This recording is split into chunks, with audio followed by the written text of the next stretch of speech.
por fim, a gente pode comparar o que seria obtido por um filtro analógico com o que foi obtido com o filtro digital.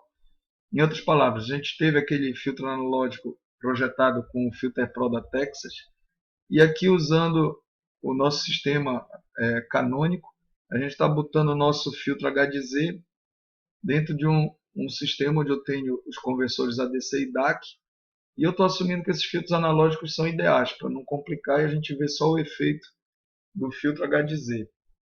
Então, notem só, na situação do filtro analógico, a gente chama de ideal o filtro analógico que seria feito se houvesse componente com os valores quaisquer que o projeto do HDS deu. Então isso seria a curva azul, e aqui está chamando de analógico ideal. Mas se a gente usar componentes com 10% de tolerância, aí tem uma variação, mas ela está quase imperceptível. Essa linha tracejada em preto está quase se superpondo ao azul. Mas isso é um efeito, já que a vermelha ela está puxando muito para baixo aqui a atenuação. E aí vocês poderiam dizer, olha, o filtro digital, que é a linha tracejada aqui em vermelha, ficou bem diferente do analógico. Mas isso está acontecendo só porque os zeros que havia em π radianos estão fazendo com que em dB essa atenuação vá para menos infinito.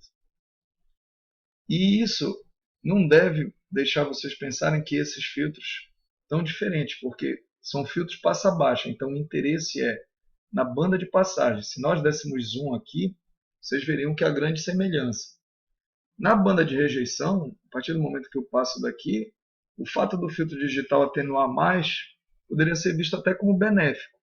Ou seja, se ele tem uma atenuação maior ainda do que o analógico, melhor.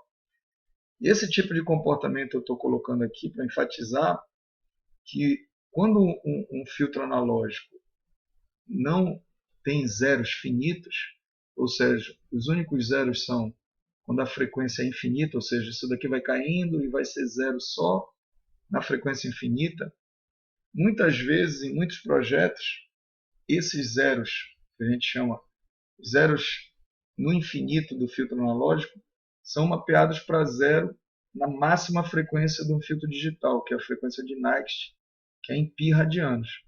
Então, aquele comportamento lá de atenuação indo para menos infinito acaba sendo algo que acontece aqui.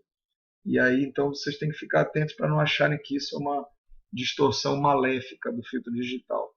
Isso é só uma característica desse mapeamento dos zeros no infinito irem para os zeros em π radianos. E isso não é maléfico, essa atenuação aqui ela não é problemática. Bem, com isso a gente conclui essa motivação. Isso era para ilustrar como é que você pode ver um filtro digital implementado na prática e como contrastar isso com filtros analógicos, e também abordar um pouquinho de como se faz modernamente projeto de filtros analógicos usando softwares como o Filter Pro.